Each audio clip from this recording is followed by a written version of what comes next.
dude? It's Friday! Friday! Friday!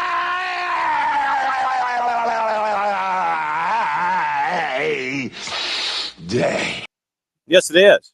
SDHAM, John here, you there. Thanks for dropping by, as always. Morning, D. Graham. D. Graham first in the barn this morning with the salutations and the greetings. So Friday is what Friday is. We get you ready for the weekend. Remember, we are at Fido on Manchester Derby Day. So Sunday morning, Fido, come say hi, and we'll kind of see what's going on with Manchester.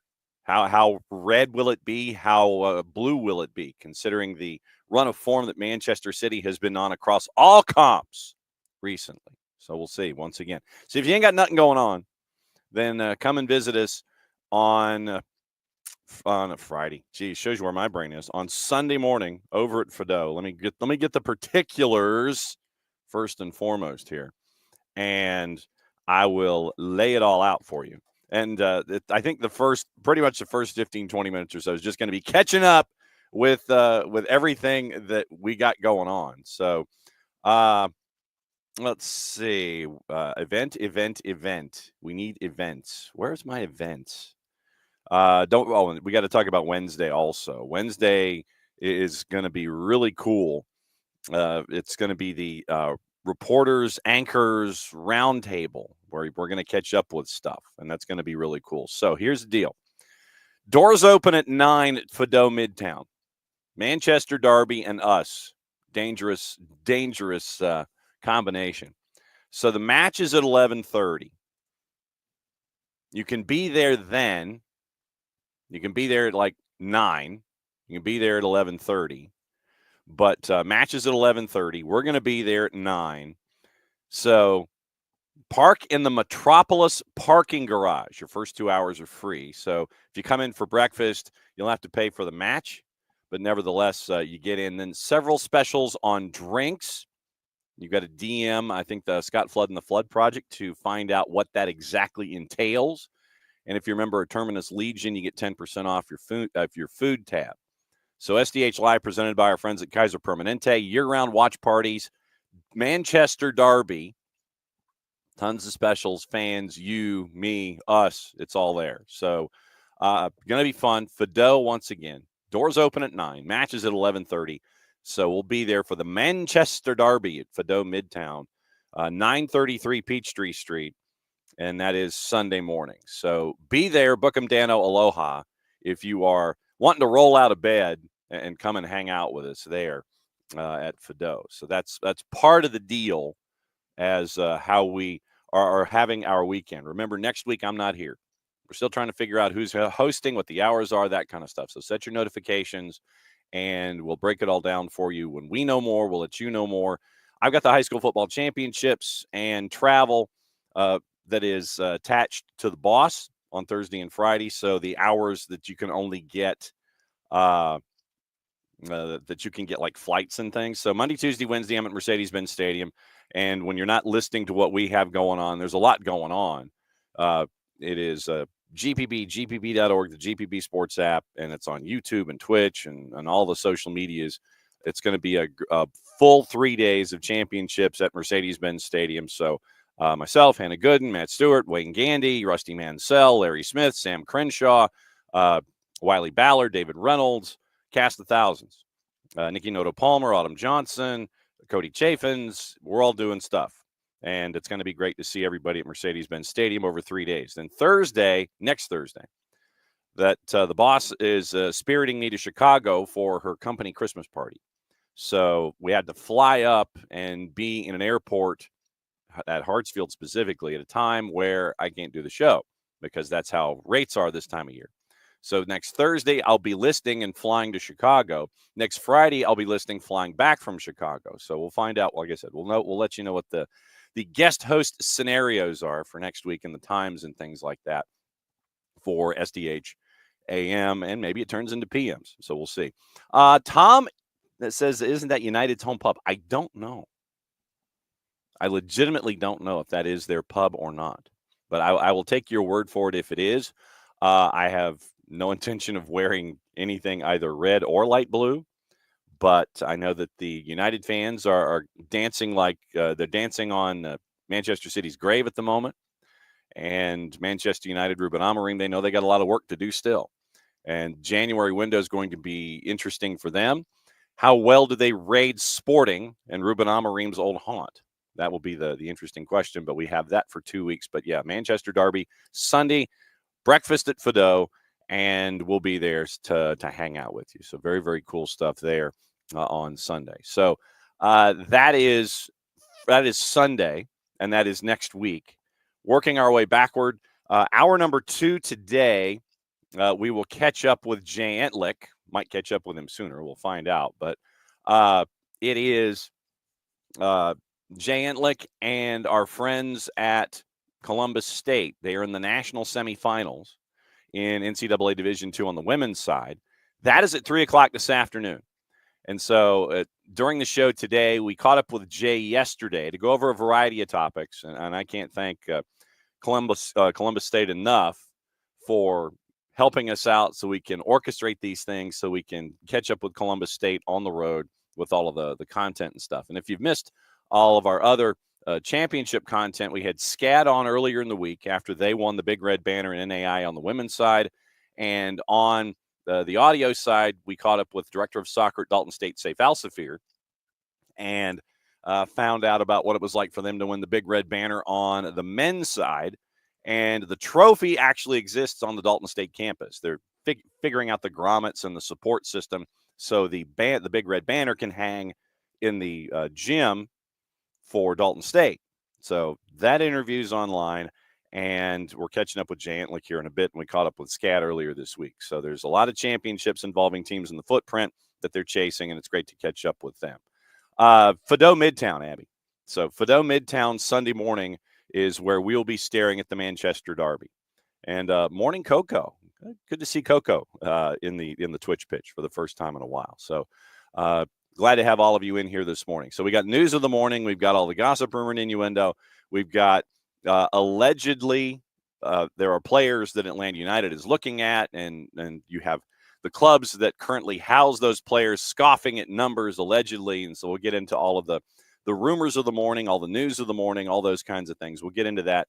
There's a lot going on overseas when it came to the results yesterday in Europa League and Conference League. We'll get into that with the juice boxes and MLS free agency and all those kinds of things that we'll drift through this morning as we get you ready for the weekend. Once again, you've got the NCAA tournaments going on, and you can watch that on your favorite platforms, or you can just go to ncaa.com, and if you follow the breadcrumbs, you can watch what's going on there. But yeah, we'll hear from Jay Entlick later on in the show about what the experience is like at the Sportsplex in Matthews and what it's like to be in a national semifinal. So we will let you know what's going on with that coming up in just a little bit. All right, opening kickoff brought to us by our friends at Kickoff Coffee and kickoffcoffeeco.com. Once again, there's your QR code for those of you who are hanging out with us this morning. And you hit that QR code with your friends at Kickoff Coffee and kickoffcoffeeco.com. What you get to do there is you get to buy out the store when it comes to Kickoff Coffee. You start your day with Kickoff Coffee, and then in turn, after that, what you can do is use the code SoccerDownHere15 at checkout. So basically, what we're encouraging you to do is buy out the entire store. And then you can buy out the entire store at 15% off by using SoccerDownHere15 at checkout. Then in turn, you can, it is. So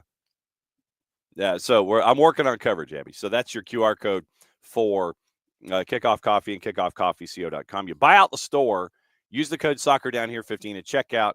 So you bought the store at a 15% discount, and then they in turn take 10%, reinvest it in youth games, youth initiatives. Very, very cool stuff from our friends at Kickoff Coffee and kickoffcoffeeco.com.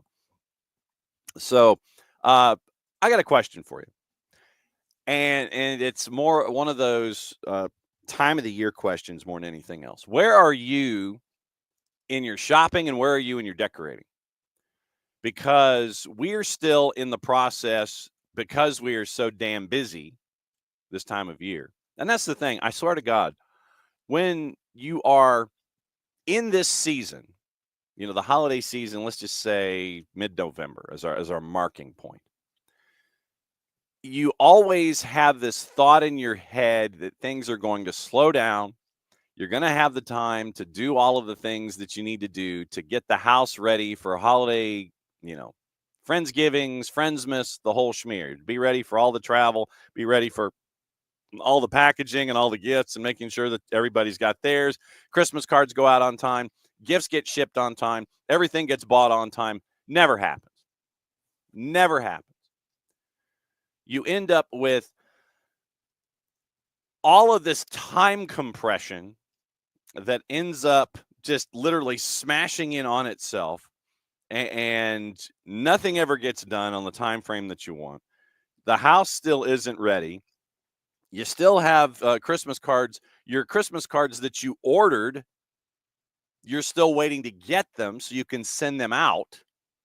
And traditionally, the U.S. Postal Service, if you put a stamp on something, 3 days maybe. But still, it's the 13th of December. And how many of you, by the way, are triskaidekaphobiacs? How many of you are afraid of Friday the 13th? Just asking. But where are you, y'all, in your decorating, in your shopping, in your shipping, and in all of the things that you thought you were going to have done but aren't? Here, like I said, because we've been to the 4 Winds and all over the place. I mean, the boss was gone for a week. Last week, she was gone because she had to encourage branch offices in her company about hiring and things like that. So she had to kind of be corporate overseer. And so she was in Dallas and she was in San Diego and she flew home. She was gone all last week. It's because she was at work. Me, because of the championships and all of that ramping up and all of that kind of stuff, we're all kind of spread in this house to the 4 Winds. And now that we're back together, it's like, oh, yeah, got to buy a tree. Got to go pick up the tree. We bought the tree. We had to go buy it. Had to let it floof out on its own. Just leave it alone for a while so it could sit there and just kind of, expand to the point to where you could put ornaments and lights on it and everything. You always think you're done with shopping, but then all of a sudden you're like, oh, blank, I forgot to sit there and buy for so-and-so. There's always that extra thought in your brain. It's like that you forgot to do. It's like, yeah, I forgot to buy this for this person. Oh, yeah, I've got this party that I have to go to. Oh, yeah, I have this on the calendar that I completely and totally forgot about. I don't know. It just always seems, and it could be just this household or not. And that's the reason I'm asking. How rushed do you feel here on Friday the 13th with the holidays coming up very, very quickly? Because I know that Abby has to prepare for, 98 days straight. And then we have everything from the 25th through the 31st to get you ready for the 1st, which gets you ready for the national semifinals in college football, et cetera, et cetera. But where are you in your shopping, your packing, your constructing, and getting ready for the holiday season? Because we're behind. And we're waiting on things because, if we were in charge of it, it's like, no, it's like we ordered it, get it here, because we're ready to turn it and flip it and ship it out. But we still got work to do because the boss is putting ornaments up on the tree. She was doing that a lot last night while I was watching my fantasy football, one of my fantasy football starting quarterbacks try to throw the ball in a rainstorm. And she was doing that last night. And I was getting ready for the high school championships because of some things that have to be prepared and edited and things like that. So I feel behind. I know that probably if one of you were to look at what's going on here, you'd say, no, you're about right. But I don't know if it's just something that is truly, totally in the public consciousness that we all feel like we're late. We absolutely feel like that's just, you're late. I'm late. I'm late. I'm horribly late. I don't think that I've, gotten everything shopping to the point to where I thought I needed to be shopped to, that kind of stuff. So let's see what happened. Our informed. Have you guys signed up for this thing called informed delivery from the Postal Service? what they do is they send you a note with everything that you're getting in the mail. Like early morning, I have 5 mail pieces and 8 inbound packages arriving soon. And then they give you a picture of what to anticipate in the mail. It's one of the coolest things that I signed up for, informed delivery from the Postal Service. So you can sit there and say, yeah, okay, this is coming because of all the things that we have coming to the house. So I'm scrolling through what we're supposedly getting today. Boatload of packages, but not a whole lot of stuff. No packages available to display in the outbound, and apparently there are 6 that I'm awaiting from the sender. Expected in 1 or 2 days, and then there's one expected today, shipped with pirateship.com. I've never heard of it. And so apparently we're getting a couple of Christmas cards, and we're getting some solicitations today. Informed delivery from the Postal Service. I don't know if that's creating false hope or not. But no, I was just genuinely interested in asking, and because like I said, I feel like we are blanking behind. Yeah, we are. Yeah, Tom, we will. But I want to mention something else that's attached to it. So I wanted to see if I was truly behind because I feel behind. And I'm waiting on other things that are out of my control, and I hate that. So I just wanted to see where things were standing with y'all. And if I was even with you, if I needed to be completely and totally just incredibly concerned or what. Yeah, I'm like the guy nervously pacing, waiting for things to show up. And informed delivery is not helping me when it comes to stuff that you're anticipating being delivered to the house so you can turn around, flip it, and go. So that was my big question this year. Like I said, I feel rushed. But the reason I feel rushed is because of so much going on. And literally the boss had her calendar out. And from, say, the 5th through the 23rd, it is jammed.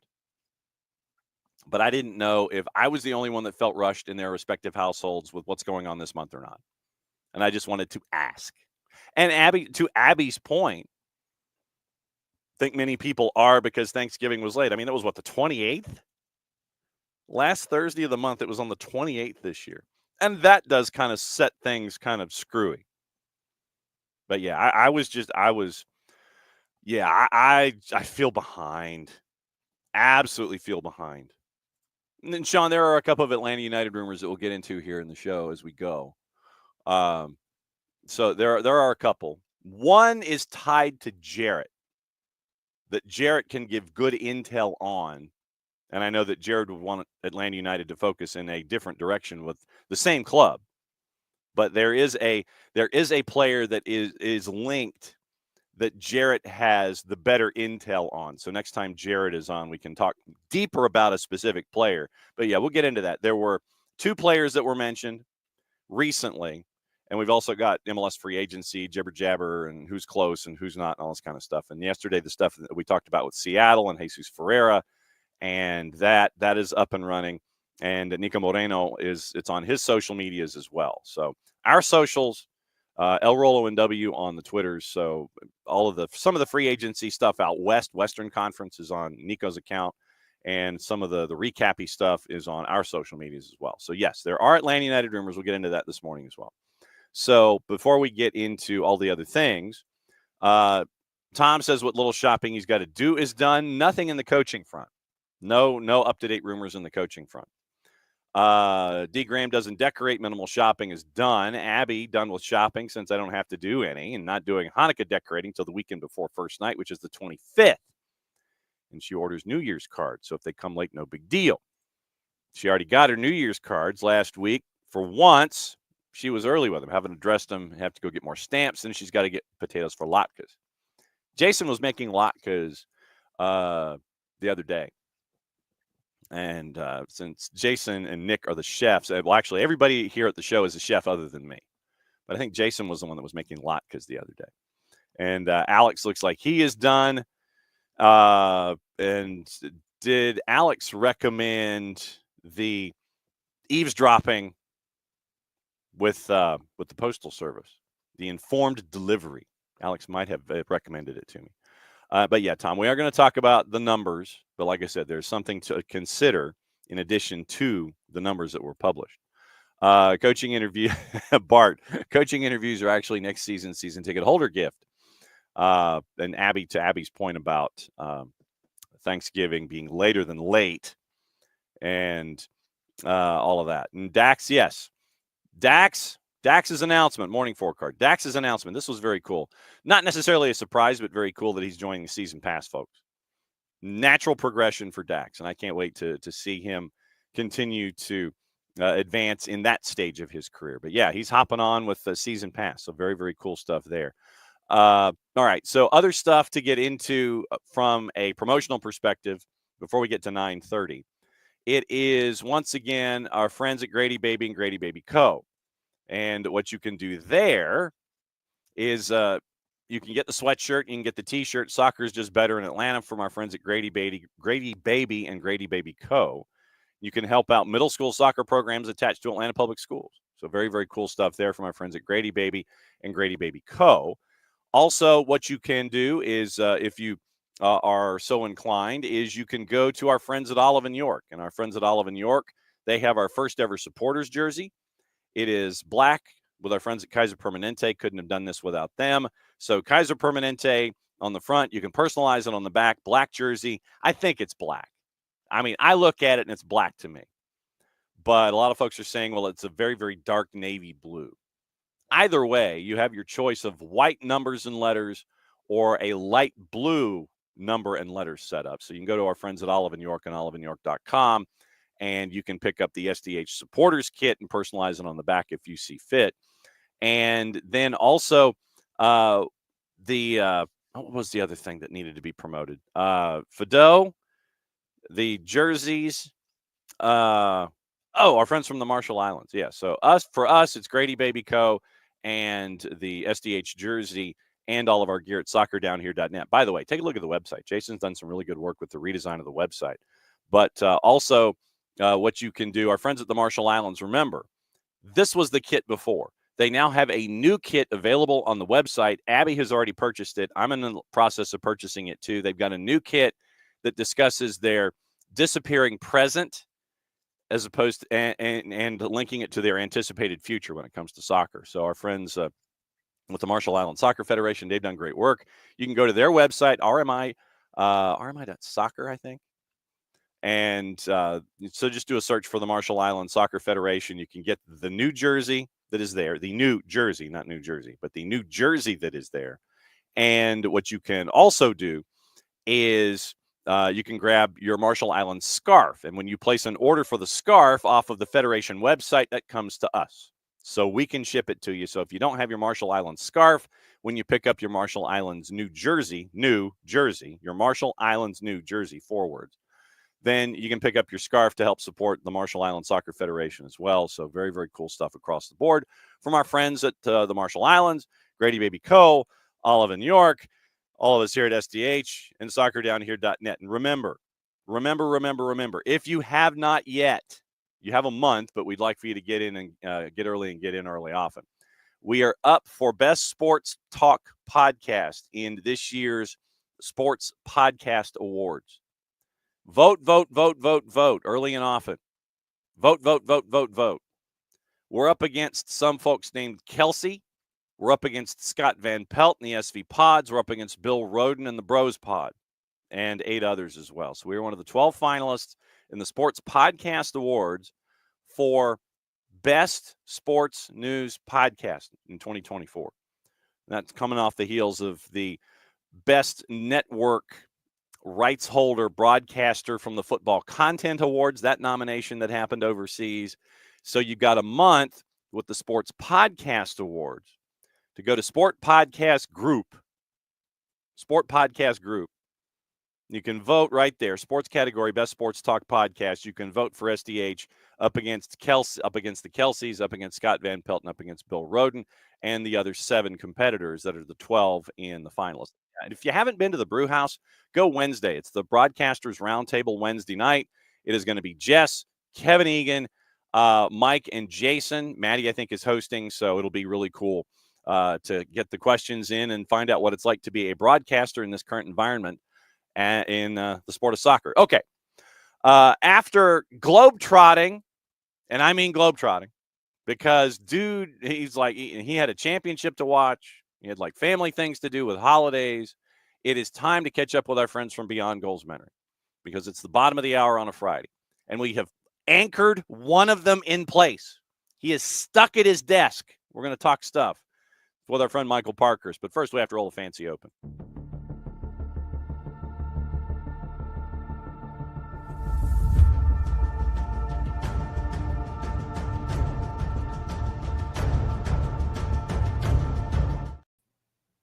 It is time for the Friday Free Kick. How are you, sir?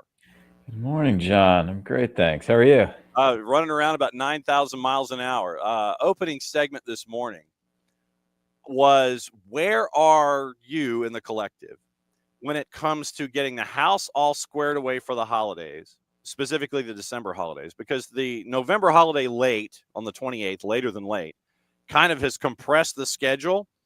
Something that you've dealt with as a professional athlete. You have holiday schedule compression in preparation and getting everything squared away. Where is the Parkhurst household in getting ready for the holidays coming up, for the specific holiday coming up in 12 days' time? Where are you in your search?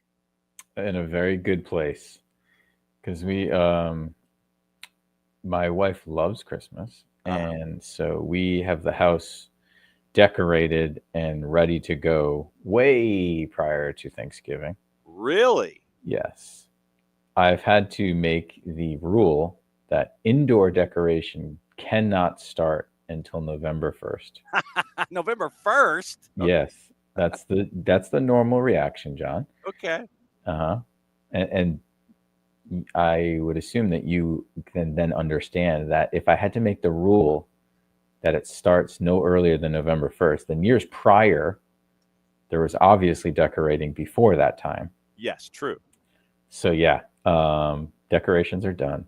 I am in charge of the outdoor decorations, and I always put them up on a warm day in November sometime because I'm done with my hands freezing and I'm dealing with lights that won't turn on and all that stuff. So they go up early. So as far as decoration wise, we're good to go. And my wife likes to have everything bought and things done by Cyber Monday, the end of Cyber Monday. So that's a goal. It's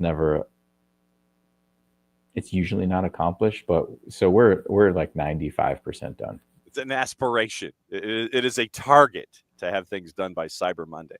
Mm-hmm. Full disclosure, I'm one of those 12-month-a-year shoppers where if there's a deal like in April and I'm like, oh, that'll work for so-and-so for Christmas, I'll buy it and hoard it and stash it. Totally. My wife's the same way. Yeah, so that's how I'm wired, but I literally this month I'll sit there and I'll go, ooh, that'll work. And then, then you're waiting to see if it gets delivered or anything like that. I don't know if I'm not necessarily feeling the pressure of December, but schedule compression is making me kind of feel like I'm behind. Yeah, December came really quick.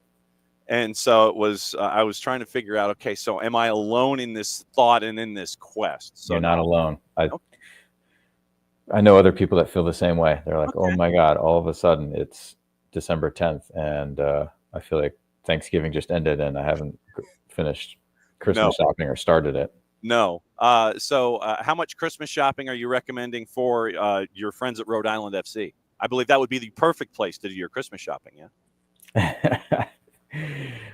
That's right. Obviously, we have some things available and some, Eastern Conference champion T-shirts available and things. See, there you go. So, yeah, for sure. I mean, we as a club went Christmas shopping early and went out and bought, or not bought, but got in free agency the best free agent available in the league. So in Maxi Rodriguez from Detroit. So that was a nice gift to the club.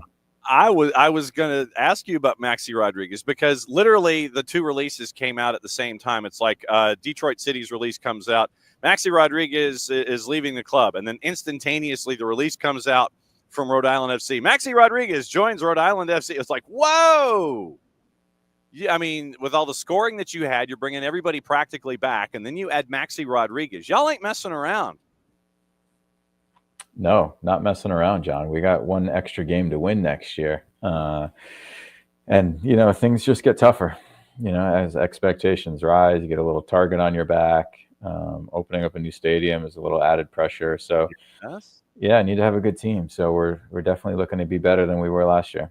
When you deal with mentees, and there's always the expectation of the self, you want to be the best version of you that you can, and you don't reach your goals, your self-imposed goals, and know that there's still stuff that you have to chase after. Or if you even got to all of the goals that you had marked off, but then getting to that next level, what are the conversations like with your mentees about going to the next level, whether you've accomplished 100% of what you set out to do or you fell just short? Yeah, those are equally as important, right? Whether you've accomplished them or not accomplished, and still finding the motivation the next season, the next year, to recreate goals, adjust them, or just continue to strive towards them. Because the worst thing that we can have is some sort of complacency or this thought that, okay, oof, I did it, I'm done. So and I've seen that in professional athletes, especially younger professional athletes, where they think, oh, or even guys that have committed to college, oh, I did it, I got it, I got the scholarship, I got to the program I wanted to. But little do they know, like, the toughest work has just started. Same thing, for young players that sign pro. Like, yes, it's a great accomplishment to get there, and it goes down the line. It could be the same thing for making your high school team, right? Any thing that you accomplish and any new step you take, right? It's great that you got there, but it's just going to be tougher to have success at that level if the motivation doesn't stay high. When it comes to understanding that next level or that next goal might be difficult to achieve, or how patient are your mentees these days, or how patient are younger student athletes these days when it comes to goal aspirations, checking things off of lists? Are your mentees patient, or is it still that that fast food mentality? Got to get there, got to get there, got to get there, got to go 120 miles an hour to get there. How patient are your mentees? Yeah, it's a mixed bag, but I'm actually surprised at the patience of most of them. I think that they grasp that that there's bigger goals, and then there's steps and ladders to these bigger goals, and those are very important, and that's what we talk about a lot, right? It's easy to make these resolutions or goals for the future, right? Where do I want to be at the end of 2025, or where do I want to be at the end of the season, which is great, right? But we do need things to check off the list between now and then to keep the motivation high, and to just give ourselves a pat on the back to say, hey, we're headed in the right direction, especially in the event that we don't reach that final. Like, at least we took these steps, we hit these things, and we just came up a little bit short. That doesn't mean it was a failure. So that's what we really focus on, and I think that kids really grasp that. They understand that. So that's been really cool to see, actually. How patient are the adults around the younger athlete when it comes to goals and aspirations? And it's like the list is there. How patient are the adults these days? Less so. And I'm assuming you're talking about the adults for the kids' journey. Yes. Yeah, less so, right? It's hey, kid's not starting in 2 straight games, or has a bad week or whatever, and it's like, house is on fire, things are not going well, right? And I feel like I need to show them the success ladder, right? Of it's not this linear pathway up. It's we're going to have these jagged edges, and as long as we continue to get higher and higher, right, we're going to have these setbacks every now and then, and they're important for growth. It's just like the stock market. It doesn't go straight up over time. Yeah, if you zoom out far enough, it looks like it goes straight up, but we know it doesn't. So they're definitely less patient, though. When it comes to how often do you have to have conversations with adults about the family and the younger student athletes that are a part of their family? Do you have to pull parents and adults off to the side more often than not these days? I probably should do it more than I do. But I try and just, while I'm talking to the kid, talk to the parent. Um, Okay, a lot, how do you pull that off? Because you want the parent to kind of be there.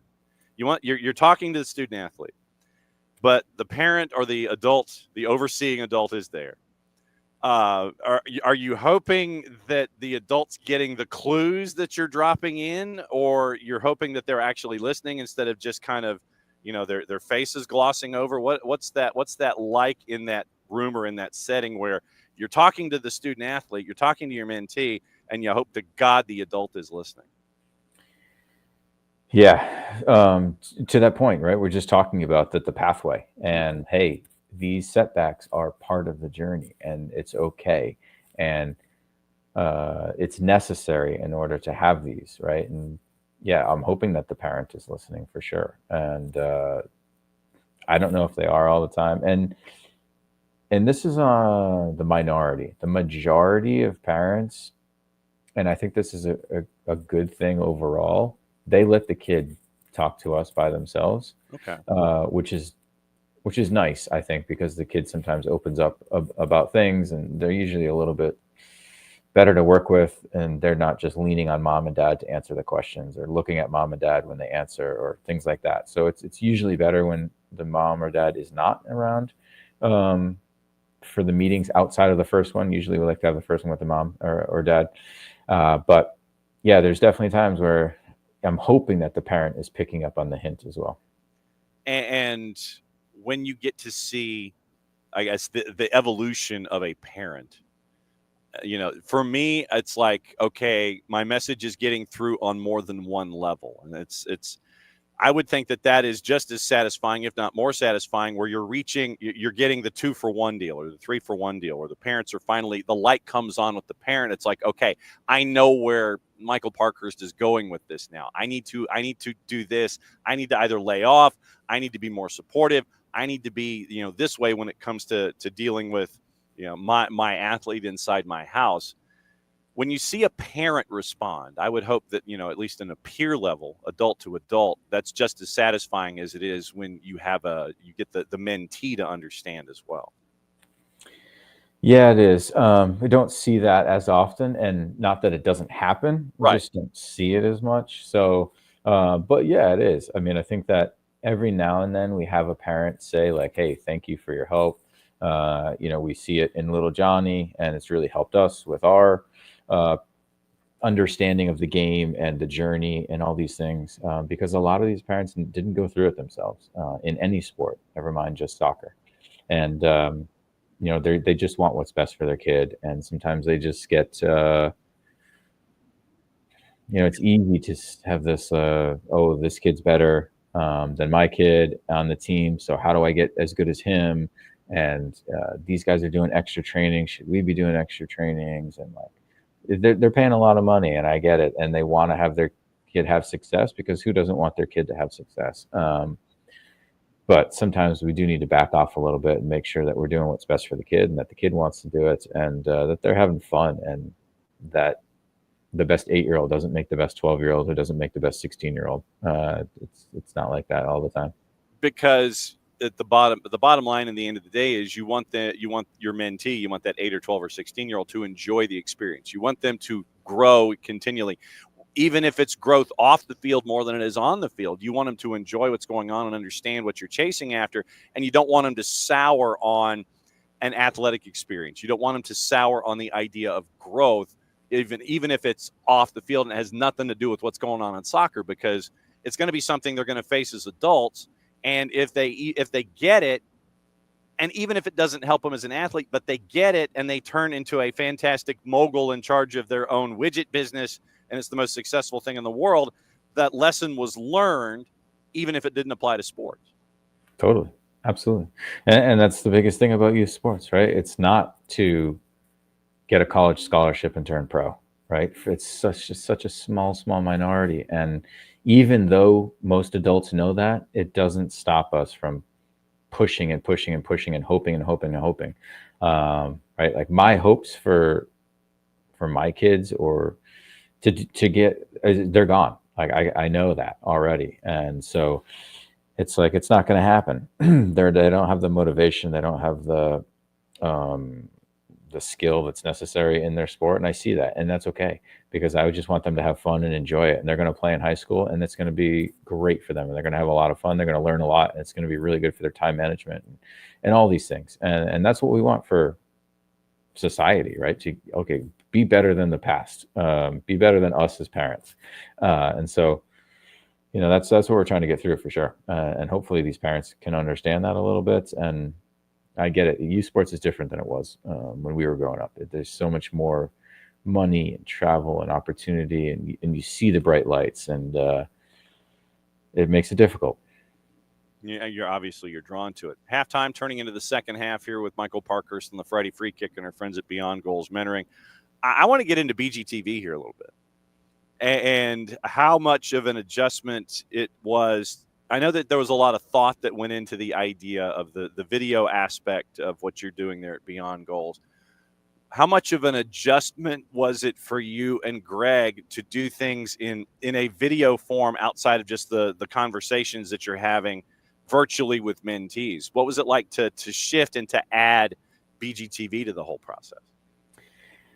Yeah, honestly, the biggest change was the technical aspect of it, because we had been doing with mentees some video work with them, right? We had already a little database of videos where, hey, if we work with a midfielder and one of the things they're struggling about is with turning in the midfield, like we could show them a few videos of Nagby turning in the midfield, or any player out there, and give them some examples and show them, okay, what are they doing before they get the ball? What are their movements? How do they check their shoulders? How do they approach the ball? Like all these little things.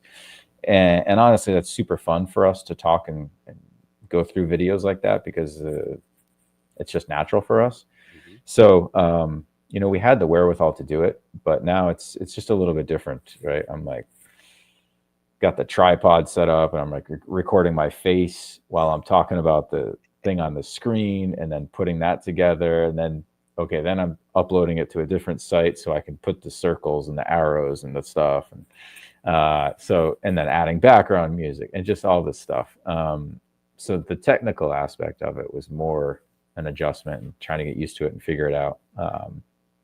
But in a good place now, where I can crack out 10 videos a week and keep this thing moving. Really? 10? Yes. You get the 10 videos a week now? The goal is 7, but okay. Those 7, it's not that each video is like, hey, this is at a midfielder. Yeah. Right? This one video could go into the midfielder bucket, it could go into the striker bucket, it could go into every bucket. And then there's obviously other ones that, no, this is just specific to an outside back.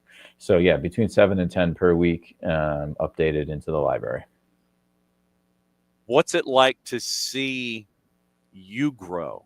When you look in the mirror, you sit there and go, man, I didn't know I could do that. And you get to see how you advance in this next stage of your career and how you're helping out the next generation. What's it like to challenge yourself, A, to do what you and Greg are doing, and then B, challenge yourself electronically and technologically, where you sit there and it's like, okay, I've got to do this, and you have to apply yourself to something that you haven't been able to do or experience. What's it like to challenge yourself now? Yeah, that's part of growth for sure, right? Putting yourself in an uncomfortable situation, taking a risk, and seeing, okay, how can we do this, right? And so Greg and I could, just keep mentoring ourselves, and hey, the company's growing and we're doing good stuff, but how can we grow? How can we do more? What else can we do? And so, yeah, BGTV came out of that. I think next year our major goal for Q1 is to hire a new mentor. We want it to be a female who's played in college sometime in the past, 5, 6, 7 years, because we get a lot of mentees looking for help as far as that process. And to have someone that went through it more recently than I did would be beneficial. So if you know of anyone, John, who used to play college soccer and is would be willing to work with kids, let us know. But Oh, anyway, well, so that's another I've growth. got somebody. I got somebody in mind. I'll All see right, if one of the busiest folks on the planet. And we'll see what this individual might think about it. But yeah, I got an idea. So I will work on that. I'll work on that offline, as they say, the corporate speak. But yeah, sounds good. But yeah, so we want to continue to grow because we know that it's important for a lot of youth female athletes to have a female mentor. And yes, we can absolutely mentor them, and we do. But we know a lot of them want another female, and so we're going to expand that way, and hopefully that'll help the entire business grow. So that'll be the next biggest thing that we take on. okay. And by the way, for those that are interested in picking up the gear when it comes to Wicked Good Soccer, by the way, the final match, the final matchup tee, and of course I had to go research this because it is the holiday season, and you know me wanting to wear the gear. The final participant tee, the conference champions tee, and the final matchup tee have two words attached to them that I know you, as a mogul in training, love to hear. Sold out. You can't get them anymore unless you print more. Dang it! What are we doing? You're put well, but no, but that means that you're putting out a good product. You're putting out a product that folks want, That is and true. it's at the same time it's and you can apply that to what you and Greg and everybody's doing there at BG, because of all of the teams and all of the mentees and all of the folks that want your advice.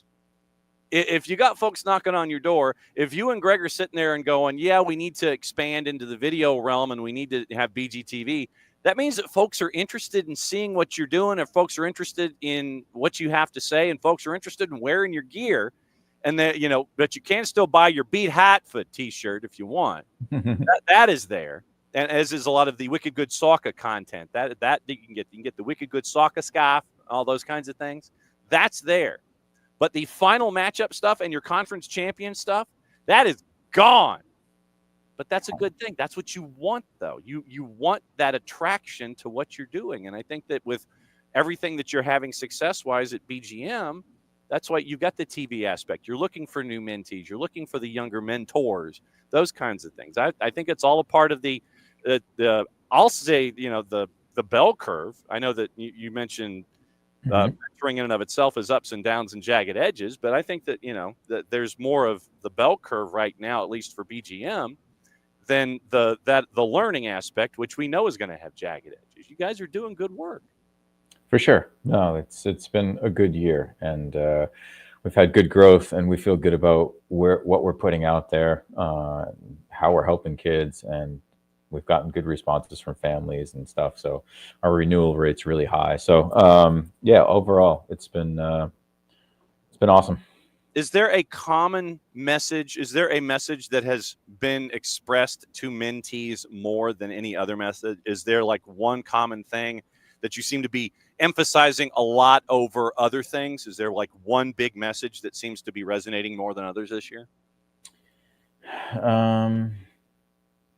The biggest. Yeah, because I know that and I know that obviously the messaging for each mentee is looking for something different, but I didn't know if there was a commonality of message with the mentees that you and Greg are talking to, that, yeah, okay, that this mentee needs help here, and that mentee needs the same kind of help, and the third mentee needs. Is there a pathway? Is there an aisle in the Beyond Goals Mentoring grocery store that folks seem to go down more than others?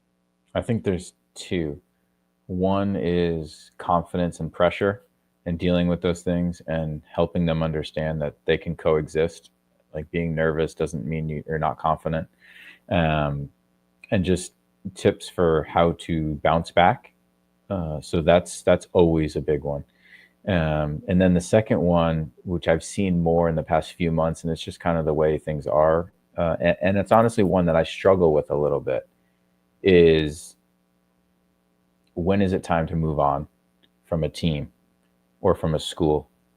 And when is it time for me to dig in and show some resiliency and grit and, battle for my spot and that type of thing. Because we see it a lot right now in college athletics, right, with the portal. And so we've got a bunch of athletes in college, and yeah, it's come up a bunch of times here, I feel like, in the fall, and every situation's unique, and it's a tough one because my gut tells me that you're going to encounter tough situations in life sometimes, and you don't want to just run and go to the next place, right? You fight through it and show what you're worth, and if you're able to do that, you're going to come out so much stronger. Then again, I do know that I had that experience in Germany, and I I don't think that I could have ever changed his mind because I literally was on the outs with him and worked hard at training every day, and he didn't care, and I never dressed, and I never was a part of the team at all. And so you don't want to lose years as well, right? Of like, yes, I don't think I got worse as a player in Germany, right? But I didn't have fun, and I didn't progress my career the way I wanted to in that calendar year, and so that's why I left. And so it's a tough balance, and but it's come up a lot. I want to ask about the portal before you go, and because then I know that I think the next time that you and I will see each other will be New Year. When you look at the portal these days in college, basically the quiet part that used to be said is now out loud, and you have athletes and student athletes, and it's a lot of cases it's probably more athlete student than it is student athlete going to a school. Then if they don't like their situation, they just jet and they go to another school. And then if they don't like that situation, they jet again until they try to find a place where they feel like they can further their career in whatever manner they're looking for. What do you think about the portal, and is it how would you gauge what the portal can be for college athletics these days? It can be amazing for some athletes who didn't get to where they wanted to, went to a JUCO school, went to a D3 school, went to a community college, and now have done what they needed to do and want to move on. And now they're in the portal and they're ready to take that next step up. I think that's where it can be tremendous. Unfortunately, I think it's going to get flooded with these players who get accepted into a big school. And it's always been like this, even at Wake, even when I was there, right? You have some players towards the bottom of the roster who are part of one of the best teams at one of the best universities in the country, and they play a role, even though that role is not getting them a lot of playing time. And now that player, I feel like, wants to leave because they think that they should be playing somewhere. And so it's changing the landscape a little bit for sure. And I think that it's putting a bigger emphasis on making sure the first time you choose a school that you've done all the research and looked into everything, and you're not just like, hey, which team's winning the most games, or who's going to pay me the most money, or anything like that, right? It's no, what's the best fit for me? And that is so important, and the coaching style, everything. So it makes that very, very important. No doubt about it. It's always great to see you, my friend. Great to hear your voice and how things are continuing to grow up beyond goals. What's the number one thing on your Christmas wish list? Are you going to get the pony for Christmas? Is that what's... I rarely ask for anything, and I actually already have my Christmas gift self picked out, but I haven't seen it in like a month, and it's going to get wrapped, and it's going to be great. And I'm going to be surprised and love it. But it's a new golf bag. Oh no, okay. So you're happy with your clubs. You're happy with what you have. Oh, what do you play, by the way? Who's your manufacturer? I have Nike clubs, John, from 15 years ago. And I told myself, until I'm hitting consistently in like the low 80s, I don't need new clubs. It's not the club. Yep. No, it's I'm a Callaway guy myself, and the boss makes sure that I don't get new Callaways. That's for damn sure, considering my play. And if you and I went out on the golf course, it'd probably be an even Steven matchup. You and I would be highly competitive. Nice. But yeah, I'm a Callaway guy. And yeah, she's like, no, I'm buying you used Callaway stuff until you, much like you, hey, you want to shoot in the mid 70s, you work with what you got. That's basically how this rolls. Shop.rhodeislandfc.com. You can get pretty much anything and everything. I'm leaning toward the Rhode Island Crest hitch cap myself, and or the trucker lid, and scarves and things like that for Wicked Good Soccer. But you cannot get Eastern Conference Championship gear, and you can't get last game of the year gear because it's sold blank out. That's the way. Well, John, if I get my hands on one, I know where to send it. Oh, then you would be epic, and it would be a part of Office HD, and but hey, look, if it's a T-shirt, it ain't getting worn because it's a piece of history, and I'm going to have you sign it, and I'm going to frame it. If it's a scarf, it goes up here with your other one here in the office. I know. I'd see. I want to respect history. I am a child of history. I'm a child of the gear, and if it's cool, I don't know if I should wear it because then it gets destroyed. It's like the baseball card in the yeah. See, that's how it is. Problems. All right, I got to run. John, have a great holiday season. Go away, go talk golf and do things. We'll talk soon. Bye. All right, so there's Michael. That's Cap. And so Cap's going to go and like play golf and things. So he's out the door. It's always great to see Michael Parkhurst and Greg Garza and everything going on because it's really cool to see how Beyond Goals Mentoring is growing and what they, meaning Michael and Greg, are learning as they are growing Beyond Goals Mentoring. I mentioned Beyond Goals TV and what they're doing there in a visual sense and how they're learning, meaning Greg and Michael, what they're learning about advancing BGM, Beyond Goals Mentoring. And so we get to catch up with them when they're not traveling the planet. And so I think Michael had a golf game. I think that's what Michael was getting ready to do. And so, yeah, because you could tell hat was on backwards. He had the gear on. He was ready to go. So great to catch up with Cap. And like I said, I think the next time at least I will catch up with Michael Parkhurst, probably going to be after the first of the year. So it's always good. And that's why I had to ask him about his Christmas list. Okay, hour number 2. And as promised, after we catch up with Jay Antlick and Columbus State, we'll get into the discussion about Atlanta United, the players that are linked. Like I said, it's just reports. It's not news. A couple of players that are linked to Atlanta United. We'll get into that discussion. Like I said, one of them is actually, like I said, we talked to Jarrett. Jarrett's probably better versed in one of the players that is linked, but we'll get into the players who is linked. We'll get into free agency, and we'll talk about everything else in Major League Soccer. We'll get you ready for the weekend. And once again, remember, Manchester Derby, Fido Midtown, SDH is going to be there. We'll be a little bleary-eyed, but once again, place opens at 9, matches at 11:30. And it'll be fun to see everybody there at Fido Midtown for Manchester Derby. Will Fido be red or blue by the end of the day?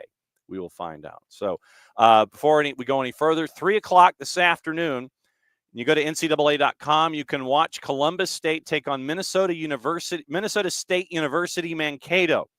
And we were able to catch up with Columbus State University head coach Jay Antlick and find out about what's going on with them as they are preparing for a national semifinal. Caught up with him as they get ready for the matchup at Sportsplex at Matthews. Here's our conversation that we had as they are in a game day setup, 3 o'clock kick in suburban Charlotte, North Carolina. Here's the conversation that we had with Jay Antlick, the head coach. Time to get our update on what's going on at the Sportsplex of Matthews and environs surrounding. So that means as we try and figure out what's going on with the Division II Women's Championship in soccer, we catch up with Jay Antlick. Jay, how is the Sportsplex at Matthews?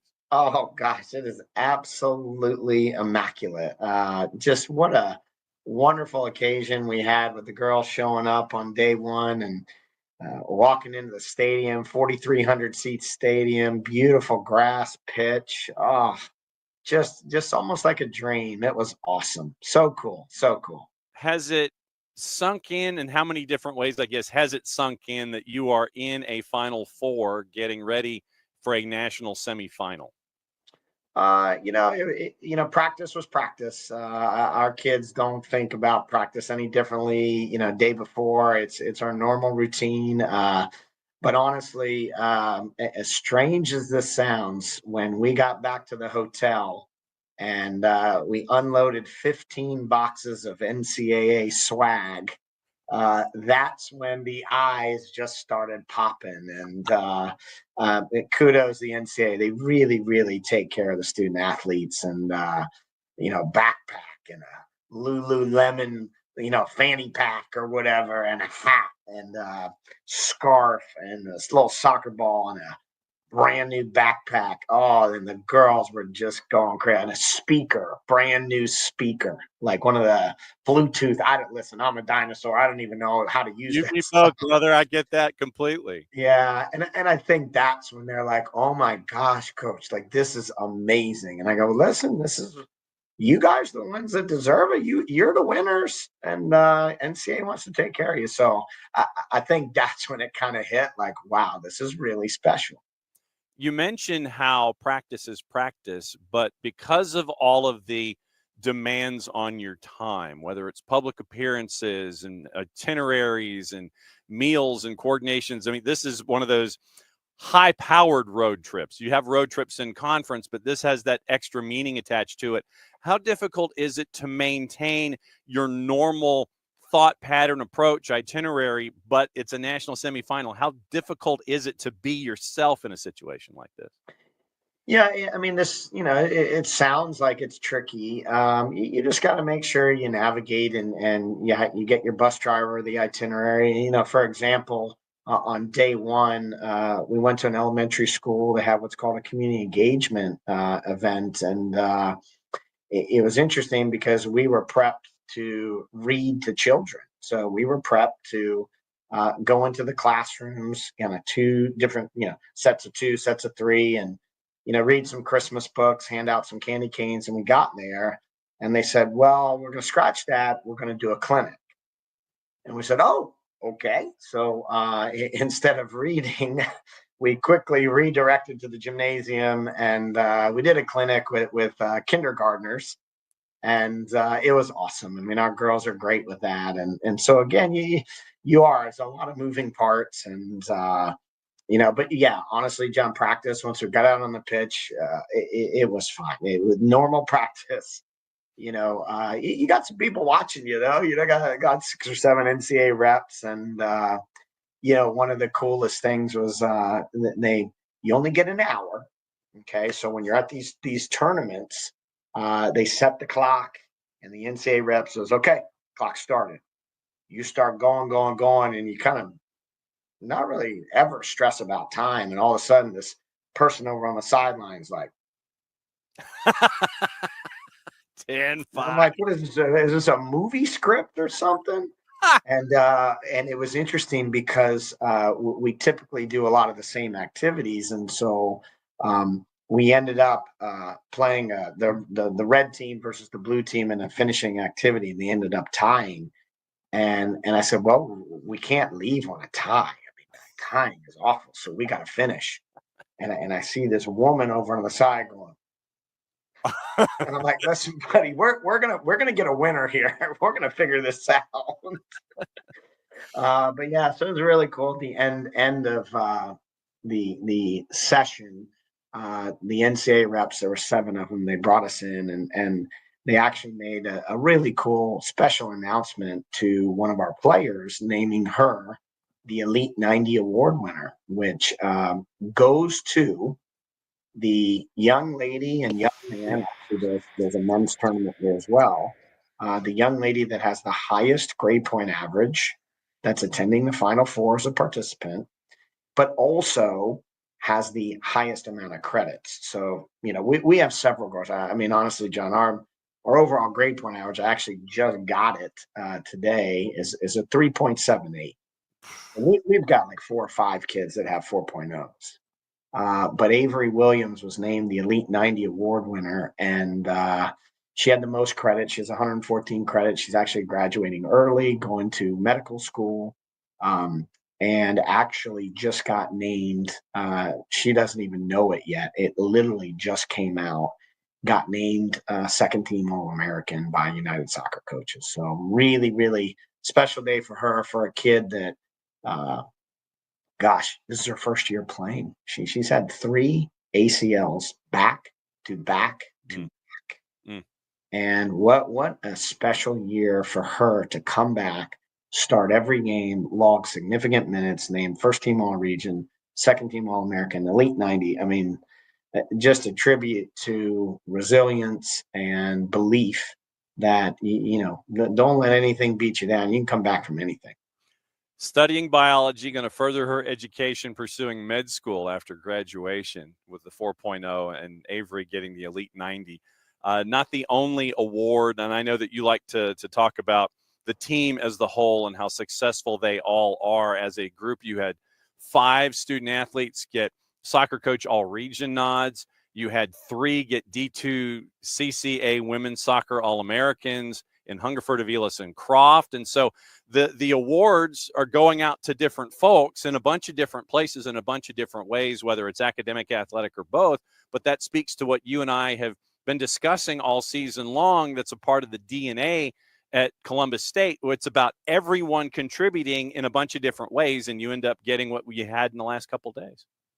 Yeah, and the other awards that just came out today, obviously mentioning Avery Williams with second team All-American, Sarah Hungerford and Emma Badeau were named first team All-American by United Soccer Coaches, and so, honestly, John, something like that, you're talking about those two being recognized as one of the best 11 players in the country and top 11, and that's pretty special. And what's even more special, a big shout out to a young man named Coach David Schumann.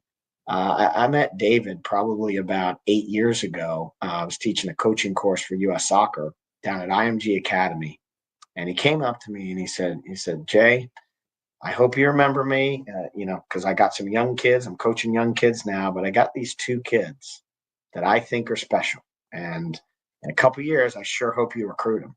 And one of them's named Emma Badeau, and one's named Sarah Hungerford. And I have that happen to me all the time. It's kind of a regular thing. I work for U.S. Soccer, and I always got these coaches that say they got these studs, and a lot of time it kind of goes in one ear out the other. And it was interesting because I followed up on these 2 because they were both Georgia kids, and I was amazed that this guy was actually right. And I literally, John, about 30 minutes ago when the announcement came, I sent him a text. And I said, David, I'll never doubt you again. And it was cute. He sent me a picture of his newborn. And he said, here's the next Savannah kid coming your way. So, great stories, and super proud of this team. But I texted Emma, I texted Avery, and texted Sarah, and I said, listen, regardless, I'm super proud of your individual accomplishment, but ultimately, please remember it's team first. That's our mantra. And you wouldn't be where you are today without your teammates. So make sure tonight at dinner, you thank your teammates, and you let them know that this individual award is not going to change your behavior, change who you are. And we got to go out tomorrow and get a result, So that would be the class of 2046, if yeah. if memory. And if I'm still coaching, then I'll probably be in a wheelchair. I can see with the megaphone and just like the way that you're on the sidelines and having other folks do it. But yeah, Emma, with her time coming out of St. Vincent's and Hungerford coming out of the Hill, and we've seen both of those programs grow in their different classifications. But once again, it speaks to where you find folks and where the sport grows and where it's growing from here in the state of Georgia and in the Southeast, because as much as it could be St. Vincent's or the Hill, it could be Vidalia, it could be Northwest Georgia with what's going on up there, the mountain region and how they're growing. And folks are reaching out to you because I venture to say that what kind of a mentor you can be, how they can continue to get better, and they're in an environment where they can learn, they can grow, and you can learn and grow just as much as well with this next generation and this next class that's coming through in that case. Yeah, John, I tell every recruit that sits in my office, but please don't come to Columbus State unless you're willing to be coached. And I think that's just what we do. We want to coach kids, we want to develop, and we want to give information, and we hope that if you're coming to our university, you're open-minded, you're willing to accept the information, and a lot of times I say it like this, accept the information, disregard the tone, because again, sometimes coaches have a very, very sharp tone, and they kind of sound like they're mad, but oftentimes we try and project our voice because we got to get it all the way across the field. Yes. And but no, we tell kids all the time, like, if you're not interested in receiving feedback, please don't come here, because feedback is a major component of what we do. We're very solution based. We're very we want kids to not only grow every day, but they are going to get better if they put in the extra work. When it comes to the extra work involving a national semifinal, when did studying start for you and the staff, and when did studying start for the players from the information that you guys took from the top level and wanted to bring to the rest of the group? Yeah, so as soon as we won the game last week against West Florida, it started pretty much that minute. And we were able to watch the Minnesota State versus Grand Valley fixture. And we were able to go back and do all of our scouting early on in the week. One of the trickiest components, and again, Mother Nature has a crazy way of getting in the way of some things. We did have a considerable amount of rain this week. So we weren't able to be out on the field as much as maybe we wanted, but we're hoping that could be a good thing in the end. Our last practice was on Tuesday out on the pitch, and it was a soaking, soppy, wet, just mush. But long story short, we are who we are at this point. We would prefer to dictate play. We'd prefer to have teams kind of adjust to us, so to speak. And I think ultimately that's the message. Is I was telling one of the site reps, a good buddy of mine today, Gary at Wingate, and I just said, Gary, we are who we are. We're going to play the same way we've always played. We want to dictate things. We want to keep the ball. We want to open players up, and we want to find little half spaces and seams, and we want to go at you. And heck, if we lose 6-5, I'm happy we scored 5 goals. And again, we might give up a lot of goals, but I love scoring goals. And I think the challenge to our group was, last game against West Florida, John, was the first time all year we had been shut out. Mm-hmm. And so the message all week has been, hey, that's not good enough. That's unlike us, who right now is the leading team in the country with goals scored in Division I or Division II. And we got to get back to that. What are you the most confident about going into this matchup at 3:00 against Minnesota Mankato? And what are you the most concerned about going into this matchup with Minnesota Mankato? I think confidence is built around a belief, and I do believe in this group. I think kind of since day one, I've talked to the seniors. I had dinner with them last night with the team, and I got to sit with all the seniors. And I said, when did you realize we are who we are? And they said, in the very first game, and when we beat Carson Newman 6-0, we realized we had something special. And so I think, honestly, the confidence stemmed from that very first game, and just the simple belief that we are pretty darn good and we're pretty darn special. I think, obviously, if you talk about any sort of concerns, this is the first time in the history that we've ever played Minnesota State Mankato. And so we don't have any sort of history with them. We don't have any sort of rivalry.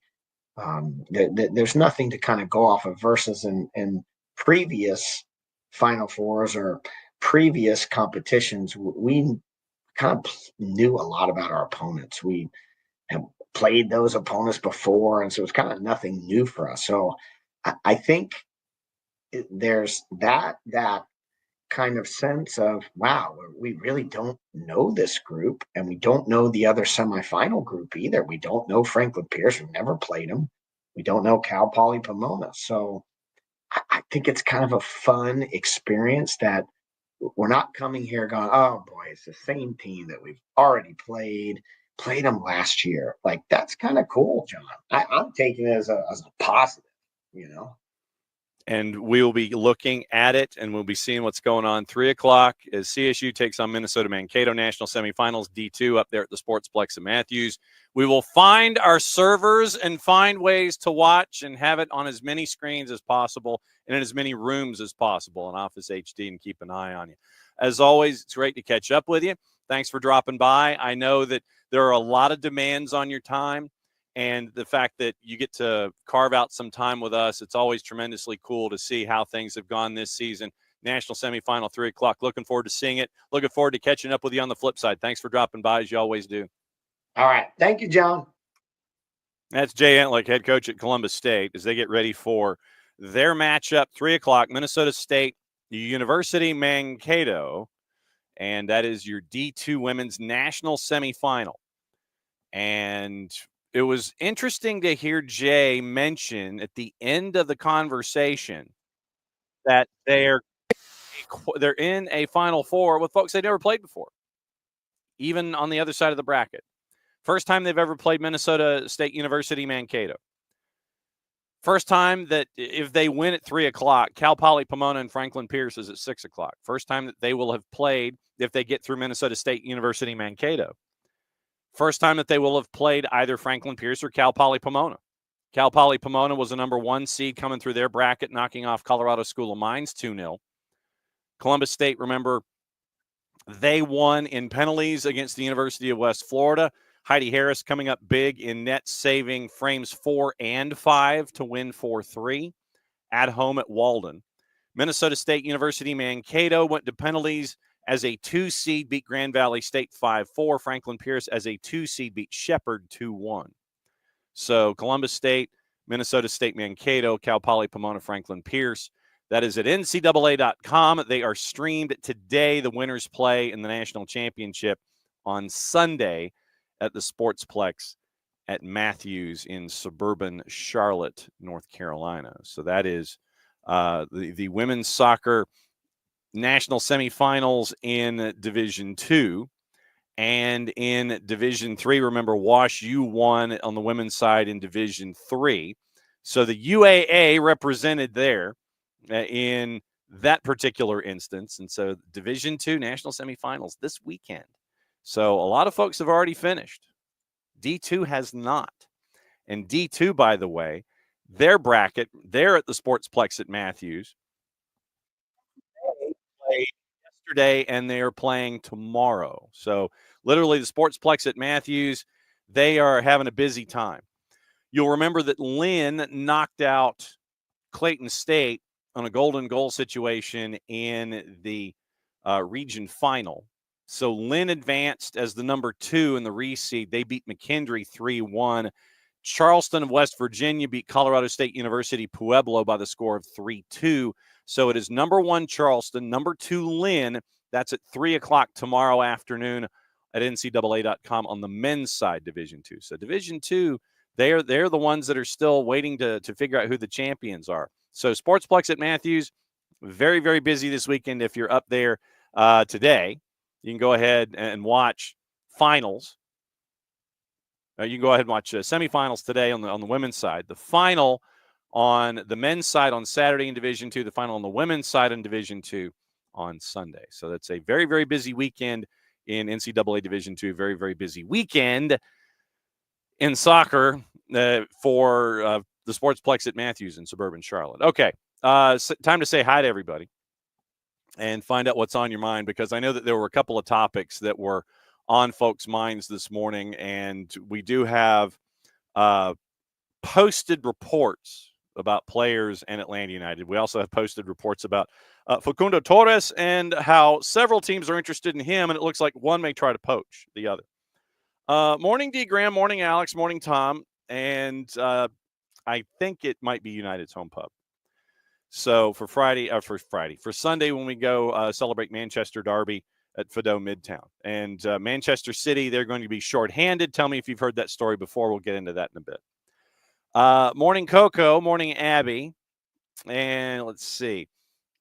Still, like I said, when we know what the layout's going to be next week for hosts and times and things like that, we'll let you know. Like I said, I'm out all next week because of the championships and because of holiday travel.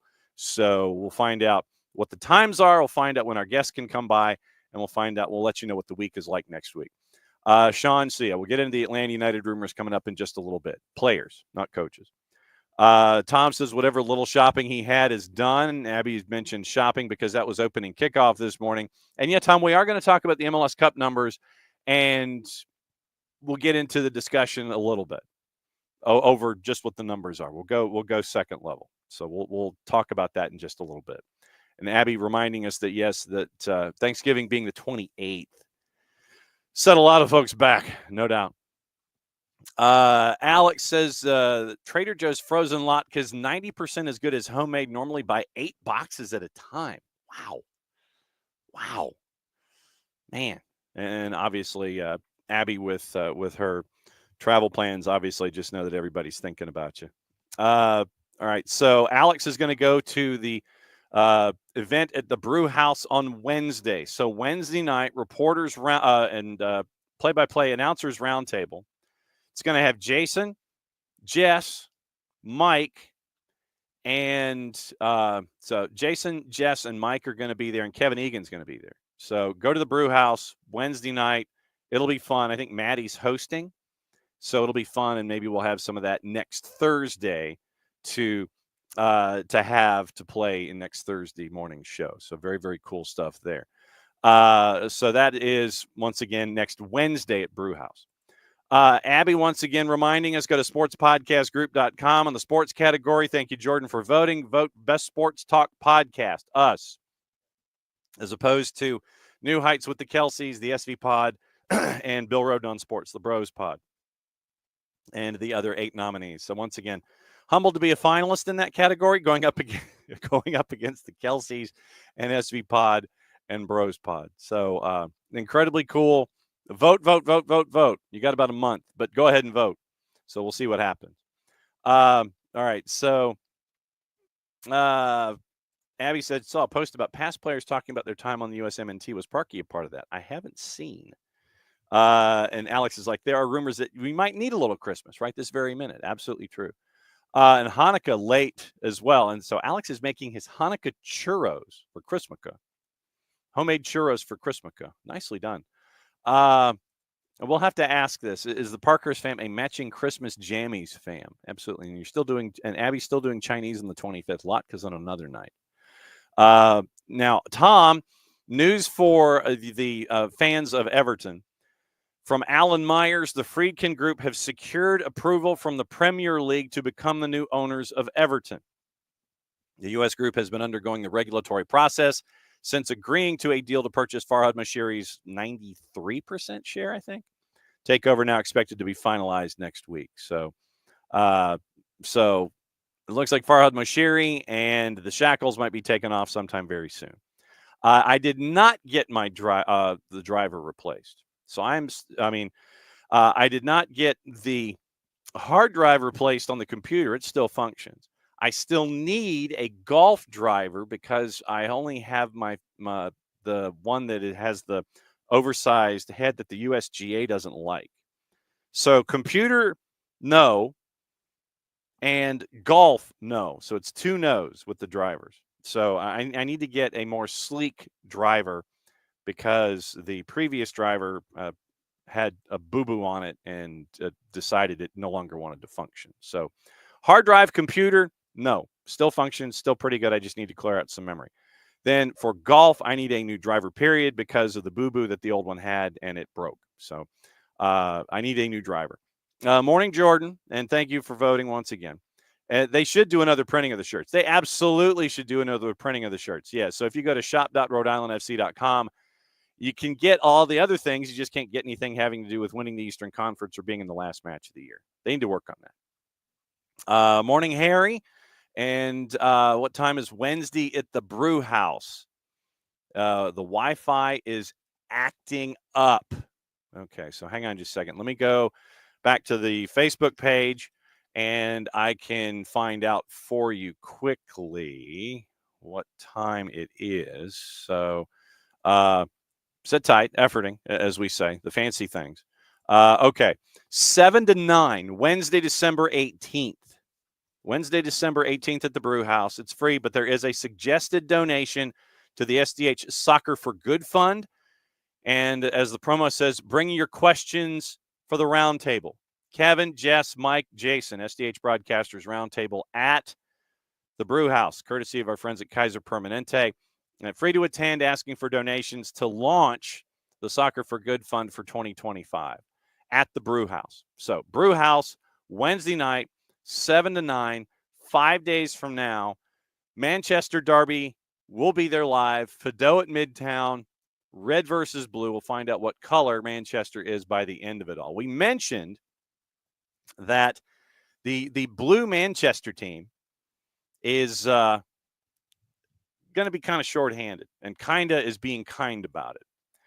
They have 3 fit defenders for the Derby. 3. 1, 2, 3.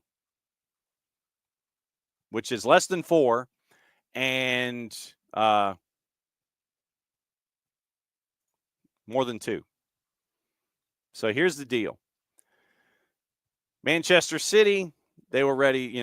They had the depth over time. This season, in the last 6 weeks, with all the injuries, and so obviously the Telegraph is maintaining that obviously turning the reins over from Shiki Begiristan to Sporting Hugo Viana next year kind of slows down the process of bringing in talent. Pep Guardiola is looking for talent to come in the January window. So no Rodri, no Foden initially. 7 defeats and 1 win in their last 10. 1 win, 7 losses, 2 draws in their last 10. So out of Leagues Cup, losing to Juve on Wednesday. They could miss out in qualification of the Champions League knockout stages. They just got to get in. And that's what right now Pep Guardiola is looking for. They're looking to get into the party. Qualification is the goal. Then they'll get there. So right now, they could only have 3 fit defenders. 9 of the current squad aged 30 or over. De Bruyne, Gundogan, who are out of contract. Kyle Walker, Ederson, John Stones, Bernardo Silva entering the final 12 months of deals. Ake, Akanji, Grealish are all going to hit 30 next year. Of the 10 players who've played the most across Europe since 2018, making the most back-to-back appearances and featuring in the most matchday squads, 6 are current members of Guardiola's squad. Midfield, the biggest area of concern, Rodri's knee injury. Rodri says he wants to come back, and he's going to work hard to be back by the end of the year. So Real Sociedad's Martin Zubimendi, who backed out of a move from Liverpool in the summer, said to have reservations about the prospect of playing the role of understudy to Rodri once he returns and could wait until the summer to determine his future. Adam Wharton also cited City continued to be linked to Bruno Guimaraes, although Newcastle have yet to have any contact from the champions over the midfielder. Calvin Phillips never worked out. They dropped $45 million on him from Leeds in 22. Kovacic back in the squad against Juve after being a month out injured. Mateus Nunes has not done well since his move from Wolves. And then, of course, the sale of Cole Palmer backfired. Romeo Lavia now impressing for Chelsea as well. Would be a welcome addition. Faith in Grealish, according to Guardiola, believes there's a lot more to come from Jeremy Doku and Oscar Bob, who is injured and yet to return. Holland has been missing chances, according to the math. Once again, this is from our friends at the Telegraph. He had overperformed his XG ratio by 8.7 since his City debut, up to scoring the only goal in a 1-0 win over Southampton back on October 26. His XG has fallen by more than 12 points to minus 3.45. Went from XG of plus 8.7 to minus 3.45. Julian Alvarez's sale left them short of quality alternatives. They have a buyback option on Liam Delap with Ipswich. Interesting to see if they try to do that. Ederson came close to leaving for Saudi Arabia, dropped for the last 3 matches, may push for a move because Ortega is now starting. Kyle Walker will be 35 in May. Is being dribbled past more than at any stage of his City career. Stones and Ake's persistent injuries becoming an increasing worry, and the £77 million signing of Josko Vardiol hasn't panned out. Jared Branthwaite thought to be on their radar, as well as Mark Gahey from Crystal Palace. Gahey will be in demand at the end of the season. He'll be in the last 12 months of his deal at Palace. Alphonso Davies out of contract this summer. 3 defenders for the Derby. Set to have Ruben Diaz, Kyle Walker, Josko Vardiol available for United visiting at the Etihad. Rico Lewis is red in the draw at Crystal Palace, means he's going to miss the game through suspension. Stones, Akanji, and Ake are all injured. Ake expected to be sidelined for weeks with another hamstring injury. Stones has played once since the end of October because of plantar.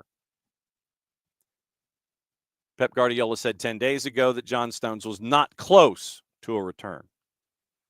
Akanji missed the Palace match, and the defeat by Juve after withdrawing at halftime against Nottingham Forest last week appears unlikely to return. Doesn't help that 2 of his available defenders, Walker and Vardiol, are both in poor form. Kovacic will be involved against United, but not fit enough to play 90 after a month out through injury and an unused substitute against Juve. Phil Foden also did not get off the bench in Turin, back after an illness. 23 goals conceded in their last 10 matches. 7, once again, who have ended in defeat. 3-0 victory over Forest was their only win in that period. Failed to score in 3 of their last 6. So that's what you're staring at involving that matchup this weekend. Ange Postecoglou is mad at his players. He says, "I'm sick of excuses." He implies Timo Werner, according to Matt Law at the Telegraph, was, quote, not trying to give the best of himself against Rangers and widened his criticism to include other key players. Postecoglou said he will not tolerate bruised egos and excuses. Stood by his assessment of Werner, branding the first half performance against Rangers unacceptable, and said that he needs the club's senior guys to play their part. Postecoglou also exchanged words with Pedro Porro on the pitch at Ibrox after the full-time whistle. Youngmin Son and James Maddison also well below their best against Rangers. Probably should go to SofaScore just to see what those numbers are. Earlier today, Postecoglou said last night wasn't about Timo Werner. It's a situation we're in. There are other players who could also give more to what we were trying to do last night. I just felt last night, because he hadn't played a lot, there should have been some freshness around him. We need everybody, including him, to be contributing because we don't have the depth to leave people out if they're performing poorly. He also said, if you don't buy in, don't come here. Travel to Southampton Sunday night without Romero and Van de Ven, Vicario, Betancourt, and Bissouma.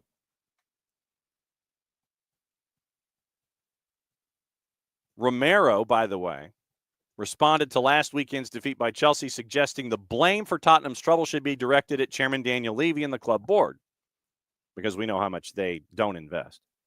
Postecoglou revealed Romero apologized for the comments, but faced with another question about his outburst, Postecoglou said, quote, I'm sick of that too. That's an excuse for me. That is why Romero's comments, I think that's an excuse. We're here. If we think some mythical thing exists that prevents success, then change it. What's the point otherwise? If you don't buy into it, don't come here. Postecoglou's assessment of Werner came only 24 hours after he claimed he wouldn't criticize any of his players in public. Stood by his comments on Werner. Wasn't playing anywhere near the level he should. When you've got 18-year-olds on the pitch, it's not acceptable to me. I said that to Timo. He's a senior international. He's a German international. In the moment we're in right now, it's not like we've got many options. I need everyone to at least be going out there trying to give the best of themselves. His performance in the first half wasn't acceptable.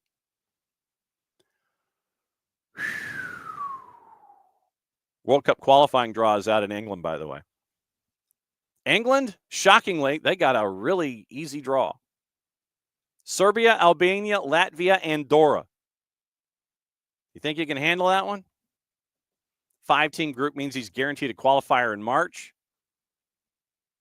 Serbia, Albania, Andorra have all been relatively recent opponents. England have never played Latvia. Group in general will have security officials on alert. Serbia and England fans, they fought last June. Serbia and Albania also have a long history of trouble between them. Only on Friday, Serbia's Football Federation was punished for racist acts by fans at 2 Nations League games, including trying to burn an Albanian flag in Switzerland.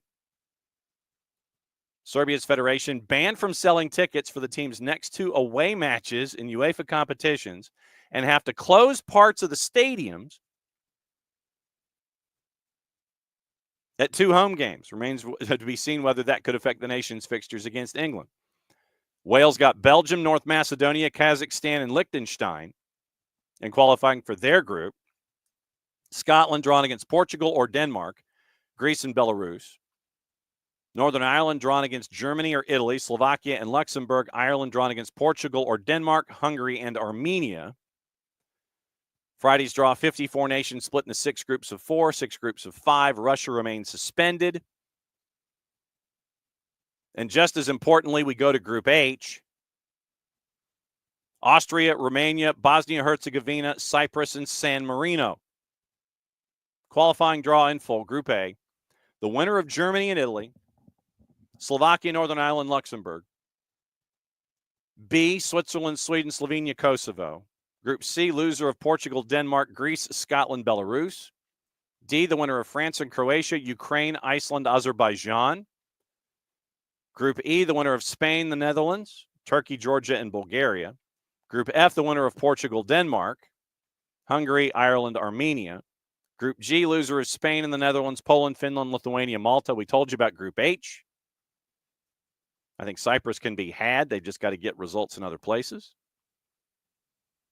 Group I, the loser of Germany and Italy, Norway, Israel, Estonia, and Moldova. Group J, Belgium, Wales, North Macedonia, Kazakhstan, Liechtenstein. Group K, England, Serbia, Albania, Latvia, Andorra. Group L, the loser of France versus Croatia, Czech Republic, Montenegro, the Faroe Islands, and Gibraltar. Group L, that's soft. Soft. England's going to play the 32nd, the 65th, the 140th, and the 171st team in the world. So there you go. That is your England draw, or your European draw for getting into the World Cup in 26. Manchester City posted also their largest ever revenue in history. And they're not seeming to be all that concerned about other things right now. I'm checking to see if there's any other news that we have missed as we've gone forward this morning. And City ready to sign a top midfielder in January to get the season back on track. No real surprise there. Let's see. We'll go through the results of what happened yesterday and get through all of those. So what happened yesterday in the Champions League and I know we've got to talk about the MLS Cup numbers and the Atlanta United stuff. I know that that's there. So yesterday in Europa League and Europa Conference League, next group phase is in 6 weeks. But what happened yesterday, winners, Lazio is an underdog at a plus 213 at Ajax. Bodo Glimt win. Elfsborg won at home on the plus side at plus 150. Porto, a big favorite, won at home. Lyon won at home 3-2. Maccabi Tel Aviv won 2-1. Rangers and Spurs, that's the one that we mentioned where Kulishevsky rescued a draw with Rangers yesterday. Real Sociedad, big favorite, won at home against Dinamo Kyiv. Anderlecht, the big underdog on the board, won at Slavia Prague 2-1. Roma, minus 164, winner. Draws, Hoffenheim, FCSB, Ludogorets, AZ Alkmaar, Malmo, Galatasaray, Piraeus, and FC Twente. PAOK put 5 on Ferencvaros. Manchester United won 2-1 against Victoria Pilsen on a late goal. Royal Union won 2-1 against Nice. So, standings in Europa League. And once again, it's mass hysteria. You've got to be one of the top 24 of the 36 to advance. Right now, not a lot of surprises. Right now, 7 points, goal difference, and goals scored. Have a lot of the folks in. Lazio, Bilbao, Anderlecht still have not lost. They're at the top, 16 points each and 14. Leon, Eintracht Frankfurt, Galatasaray, Manchester United, and Rangers are your top 8. In Conference League yesterday, as we get ready for the next league phase in a week, with Chelsea and Shamrock Rovers going at it, along with Rapid Vienna and Copenhagen. The results yesterday, most of the folks that were favored won. Ghent won 3-0. A lot of Boleslav beat Jagiellonia at a plus 140. The Omonia Cyprus, underdog at a plus 190. They won at home 3-1 against Rapid Vienna. Paphos minus 204 won against Celje. Rovers beat Borac Banja Luka at a plus 141. Vitoria Guimarães beat St. Gallen at a plus 108. Panathinaikos beat the New Saints at a minus 345. Başakşehir won at a minus 108. Minsk won at a minus 208. Copenhagen won at a minus 238. Fiorentina put 7 on Lusk at a minus 455. HJK and Molde drew. Big underdog Lugano won at Legia 2-1. Apoel won as a slight road favorite at a 3-1 against Noah. Cercle Bruges won at a plus 301 against Ljubljana. Betis won at Petrocub at a minus 435. Chelsea beat Astana at 10:30 in the morning Eastern time, where it was 20 degrees, I want to say, at kick. They only had 8 or 9 senior players that were there. They had a C team by their own admission, and they go on to win 3-1. And Djurgården won at Vikinga Reykjavik that kicked off at 8 o'clock in the morning, probably because it was the warmest time of day and you had sunlight. So standings in Conference League, once again, top 24 make it in. Any surprises from 24 to 36? Not really. So most of the favorites have made their way so far in the top 24. Chelsea, top of the ladder, only team to have won their first 5 across the board without any other losses. They've scored 21, and they've only given up 4. So that's what we're staring at. I know that Tom had on the board, he wanted to discuss the MLS Cup numbers. And, yeah, there is a club named Noah. There is a club named Noah, Jordan.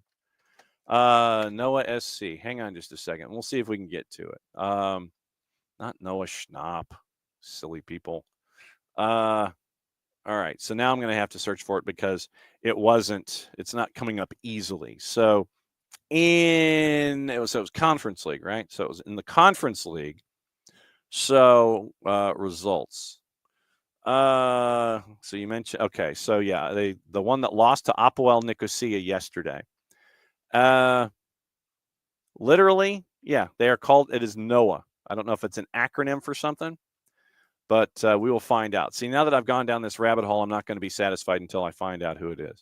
All right, so Apoel and NOAH, because it was Apoel Nicosia, NOAH Europa Conference League. All right, so let's see. Apoel Nicosia and Cyprus, UEFA.com. Okay, so NOAH and Apoel Nicosia. Okay.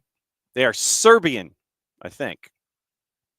They play at the Republican Stadium after Vazgen Sargsyan in Yerevan. So, timeline, stats, table, match info. So they play in Yerevan. So that is where they are anyway. FC NOAH. Okay, so FC NOAH. Let's find out more about FC NOAH. It's almost like soccer over there. FC NOAH. Yep, Yerevan, Armenia. So they are an Armenian club. Football Club NOAH. Armenian professional football club based in Armavir, founded in 2017 as FC Artsak. They play in the Armenian Premier League. Play in a stadium that's got a capacity of just under 4,000. They are second right now in the Armenian Premier League. So that's where Yerevan in Armenia. So FC NOAH. Now that we have our answer, they are Armenian. So there you go. I know that you guys wanted to discuss, or at least it was on the board, MLS Cup ratings. Now, the numbers that were posted,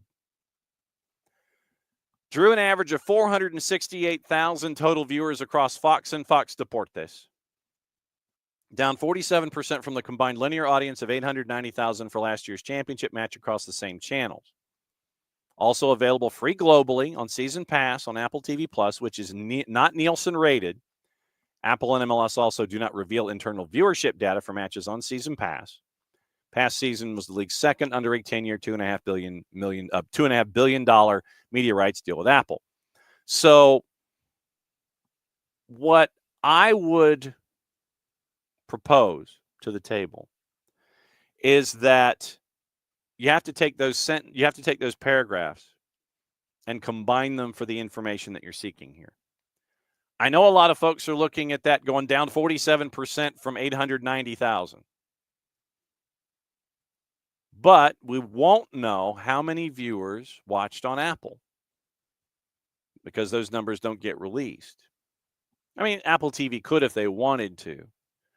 But what I would propose to the table is that you had folks watching on Apple because it's year 2 of a deal. Folks are getting adjusted to watching on Apple and all the ancillary programming that they have leading into MLS Cup. You want your pregame shows. You want all those things instead of just what happens on Big FOX or FS1, Fox Deportes, what have you. You want your lead in. You want all that build up. You want everything that's there. So you're going to go to Apple. But Apple's not going to give you their numbers. That's just because that's how they're wired. So I would presuppose that the numbers aren't as bad as you may think. Because once again, one of the entities isn't going to tell it to you. Yes, you get the numbers from Fox and Fox Deportes because of they're tied to Nielsen. Apple doesn't have to do that. So when you see numbers like this about linear television, keep in mind, and Peacock, when it comes to their Premier League content, they continue to make the point about viewers and minutes and things like that. That's just how Peacock is wired when it comes to their Premier League content. Apple TV does not release the numbers that are attached to Major League Soccer product. Like I said, they could if they wanted to. They just don't. So when you see something that comes across as an over-the-air number of only 468,000 compared to 890,000 last year with Crew and LAFC, where you had Red Bulls and LAG, you had the 2 top media markets. Now, when your 2 top media markets only present 468,000 viewers, and to Derek's point, what did they expect by having the final on the same day as college football conference championship games? At the same time, if you want to watch it, you're going to go find it. If you want to camp out and watch, the American, you want to camp out and watch the SEC, you want to camp out and watch the B1G, you're gonna camp out and watch that. If the audience, if you want to watch MLS Cup, you're going to go watch MLS Cup. It's different audiences. I don't know how much of a hit you took being on Conference Championship Saturday because, like I said, soccer audience and American football audience, different. You're going to go find it wherever it is. Alex watched on Apple TV. D. Graham, I don't think, has any streaming services as a part of his home viewing. So D. Graham watched on Big TV, on the big over-the-air product. So when you see, just because we are in this transitional time of over-the-air and streaming partnerships and over-the-air and streaming contracts, I don't know. I'd have to go look. I don't know how the numbers are for Thursday Night Football on Prime. Do they release those numbers? I don't know. I'd have to go look. If they do, that's their way. Is Netflix going to do the same thing for their doubleheader on Christmas? Don't know. They may sit there and try to trumpet something. If they do, they do. If they don't, they don't. Apple right now is in the don'ts. That's just how they're wired. Apple right now is in the don'ts. So I would caution in situations like this, when you have a number that is only 468,000 compared to 890. In some markets, In some markets that were attached to in the southeastern United States, you're going up against the Southeastern Conference. How many folks watch the Southeastern Conference championship game outside of the Southeast? And I take the Southeast to go all the way to Texas. So that means that you're looking at top 10 markets in Dallas and Houston and Tampa and Miami. And I mean Miami as a TV market, and Atlanta. Those are your top 10 markets that are watching or that are impacted in an MLS Cup zone area by a streaming service that would probably be watching SEC championship football. So that's what? 2, 4, 5 of the top 15 markets in the country: Dallas, Houston, Tampa, Miami, Atlanta. 5 of the top 15 over-the-air viewing markets that are locked into the SEC championship game. But I don't know to what extent those numbers impact, A, what you're watching on over-the-air television when it comes to college football, and B, what the numbers were for Fox, over-the-air Fox, in those 5 markets. See, now that means that I'm going to go down another rabbit hole before we get out of here this morning. MLS Cup top viewer markets. So here we go. Yeah, biggest, and that's the other part. But Tom, once again, we don't know. Like I said, we don't know the viewership from Apple, and we don't know how much it impacted it. Yeah, I know it was the top 2 markets. That is indisputable. But once again, we don't know where the top 2 markets gravitated to watch their games. How many of them gravitated to Apple? Like I said, because the Apple part is the question here. And we may not get an answer. We may. I mean, at some point, Apple may sit there and let the numbers go. But right now, as things stand, soccer viewership. I don't need that as a LinkedIn article. The 2022 numbers are up, at least. Favorites. Okay, so they're not posted, but I'm sure they are at some point. Sports Media Watch or something. So 2024 MLS Cup top ratings markets is probably what I should do instead of top viewer markets. And this is something that I have had to adjust my thinking in as well, where we're all locked into the idea of the over-the-air idea. So where are the this is even as Sportico's even says, while it's possible the ratings on Apple were excellent, no cause for concern, we simply don't know. Neither Apple nor MLS have provided detailed information about viewership or subscription figures. And so we're in this zone of dealing with both streaming numbers that we don't get and ratings numbers that we're down. I know, Tom, that you don't care about the Apple numbers, but what I'm saying is that, yes, the numbers over the air are down, but we don't know where the streaming numbers add to this. If you're looking at that base of, if you're looking at the base number of viewers over the air last year, year one of a transitory deal, transitory or transitionary, whichever word applies, you're adding Apple TV to the mix. Folks are watching in different ways. So I know that next time you and I will see each other, we're probably going to have this discussion out in public. But I would posit that the Apple numbers are going to get you closer to that 867 or whatever it was, the 860, however many thousand. Yes, the numbers are decreasing in an over-the-air way. Like I said, we don't know how much in the Southeast in those 5 markets it was impacted because I couldn't find the numbers, and I'm sure they're out there somewhere. How the 5 markets in the top 15 over-the-air in the United States impacted the overall numbers of SEC championship football versus watching over-the-air in MLS Cup.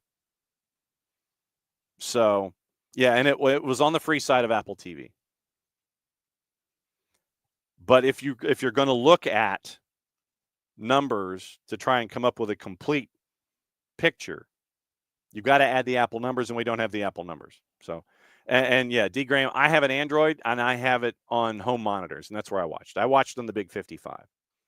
But no, so just as we're in this transitionary period of streaming services and over the air, if a streaming service isn't going to tell you what they do, then we're missing information, and you can only get part of the equation here. So, like I said, that's how I'm looking at it. And like I said, I know that when we go out in public, we're going to have this kind of discussion.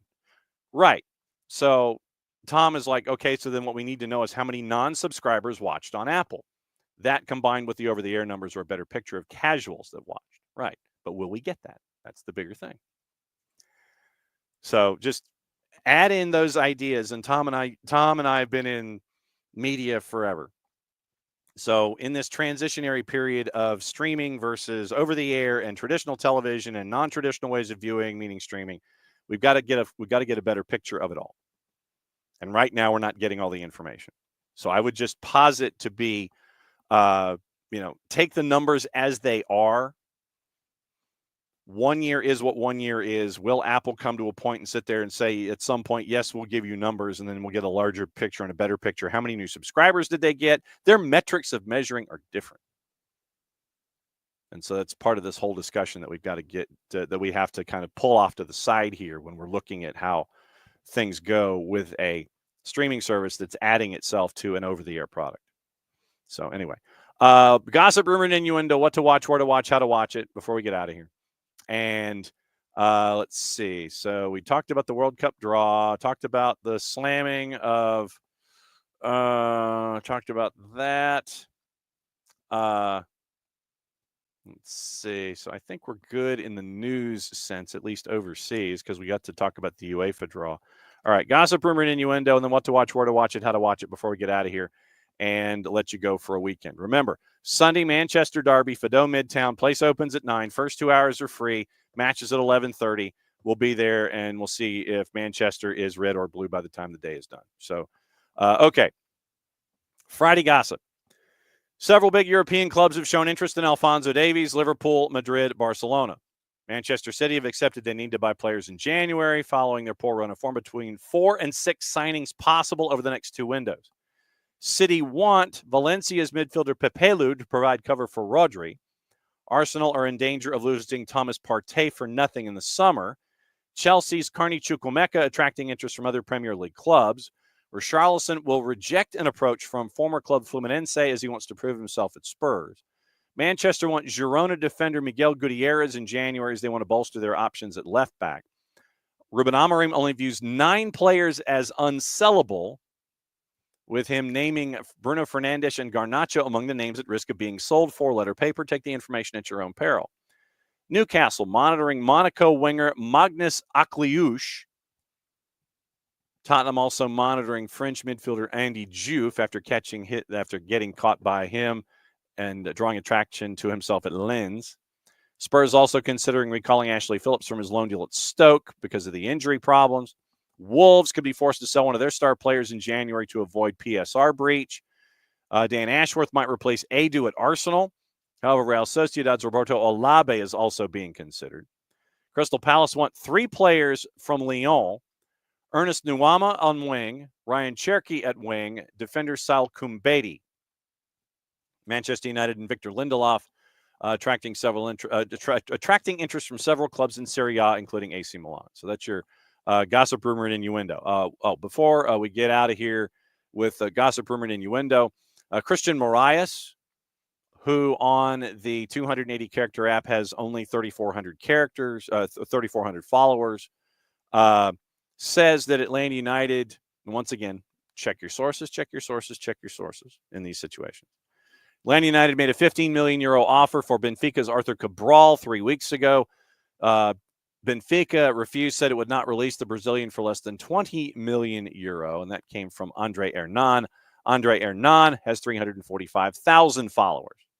So keep an eye on the chase for Arthur Cabral for Atlanta United and Benfica And then the other name that was mentioned, other than the re-signing of Jamal Tiare for 2025 with an option for 26, and we wanted to, next time Jarrett's on, we'll have the discussion with him about Luis Palma and the desire to perhaps have Luis Palma as a part of the discussion. And Orlando City and Atlanta are chasing after Palma from Celtic. Right now, he's under contract through 2028. But once again, you can take a look at that and go, they're in control of the asset until 2028. So we'll see what happens with the interest in Luis Palma. 6+9 in the Premiership last season, spent time with Real Monarchs in 2019. So Celtic left winger Luis Palma and Benfica's Arthur Cabral. Right now, those are the names being floated out there by Andre Hernan and also by Alvaro de la Rocha, among others, involving interest with Atlanta United. Facundo Torres, don't know if he's going to go to Cruz Azul or not. Cruz Azul wanted to sweep in and try and hijack a deal with Palmeiras by jacking up the rate to about 11 million US. So is Facundo Torres going to Cruz Azul? Is he going to Palmeiras? Is it a bidding war? The answer is probably yes. So we'll keep an eye on that. No word on the coach front or the technical director front or anything like that. So that's the latest there. What to watch, where to watch it, how to watch it before we get out of here on Sunday. Obviously, we probably need to get into the juice boxes involving the Premier League as we go. If you didn't watch League One of the leg one of the Apertura final, Alex Zendeja scored for Club America in the first leg of the Apertura final last night. They ain't messing around. When it comes to the semifinals and the finals and getting it done and getting the Apertura done, it's like midweek weekend, we're done. So keep an eye on that. Later today, ESPN Deportes, Valladolid and Valencia at 3, Bundesliga, Freiburg, Wolfsburg at 2:20, and they're simulcasting Valladolid and Valencia, Paramount Plus today. Derby County and Portsmouth at 3, Empoli, Torino, 2:45, Livingston and Partick Thistle at 2:45 in the Scottish Championship. All that stuff is on Paramount Plus. I don't know if you saw the note about Caleb Wiley and his shoulder surgery. That apparently went well. Looking forward to the recovery. At Strasbourg, it's been a long year for Caleb Wiley. Injury, recovery, got a chance to play, got back out there, had to leave after 45 minutes, first match out, surgery on a shoulder. And so keeping an eye on Caleb Wiley at Strasbourg. And you can do the same thing, too, watching Ligue 1 at fanatisfntz.co/soccer down here. Helps you out, helps them out, helps us out. You can get all the BNs. You can get Nuestra Tele, CDO for the fans, our buddy Nino Torres and Gold TV, Liga 1 Max Pro. You can get the LPF in Argentina. You can get a lot of stuff in South America that you can get add-ons to through your package at fanatisfntz.co/soccer down here. Turns you into a true degenerate when it comes to places that you might not have been watching. I blame Jason. He got me hooked. So, I've got Fanatis, and it's just nuts. So, LAFC has also re-signed defender Aaron Long. San Diego FC had acquired Andres Reyes from Red Bulls. And Alan Velasco has signed a contract extension with FC Dallas. We had mentioned the Jose Kojima deal in the expansion draft. Andres Reyes, the stockpiling of GAM, especially in the Kojima deal, Andres Reyes was traded from Red Bulls to San Diego for $800,000 in Garber bucks and a sell-on fee divided across 28, 25, and 26. San Diego's third center back signing as they get ready for their debut season in 25. You're looking at Patty McNair and Chris McVeigh as well as a part of it. So Andres Reyes goes from Red Bulls to San Diego. He holds a green card and will not occupy an international slot. So inaugural match late February against LAG. So keep an eye on all of that. So thanks to all of you guys for dropping in, as you always do on a Friday. It is past 11:05, so that means we'll be back. Set your notifications when we find out what the broadcast schedule is going to be next week. Hosting, guesting, all those kinds of things. Like I said, I'll be at the championships all week. I'll be listening with you. I'll have it up and running with you, and it'll be interesting to see how things are going to go starting next week. Monday, Tuesday, Wednesday, I've got the high school football championships. Thursday, Friday, I've got holiday travel, so I'll be listening like you So set your notifications, and we'll find out what the broadcast schedule is going to be like next week, who's going to be sitting in the chair to guide you through the week and everything there. So since it is Friday and since it is at the end of the show, that means one thing. We're going to send you out the right way. So we're going to send you out the right way as we always do here on a Friday. Have a great weekend. Stay warm, stay dry, and we'll be back at it again on Monday for yet another week because since it is... It's Friday, gotta get down on Friday. We're going to send you out the right way. Play it safe, everybody. Mucha platial. Since it's the end of the show, that means I get to do this. We'll be back with you again next week. We'll see you at Fido Sunday morning. The war was on. The keys on the typewriter had sharp points that kept sticking into our fingers. The dictating equipment started asking us questions, and our beepers sent electric shocks just through our body like a cattle prod. Out in the warehouse, the trucks kept banging into the docks, not even thinking about stopping. Oh, our frail bodies were strapped to the chairs, and our chairs were chained to the desks. Our pleas for justice were ignored, and the end seemed near. But we busted our slave drivers' little bitty balls. We've charged out of their brick fortress. The streets are ours because it's Friday.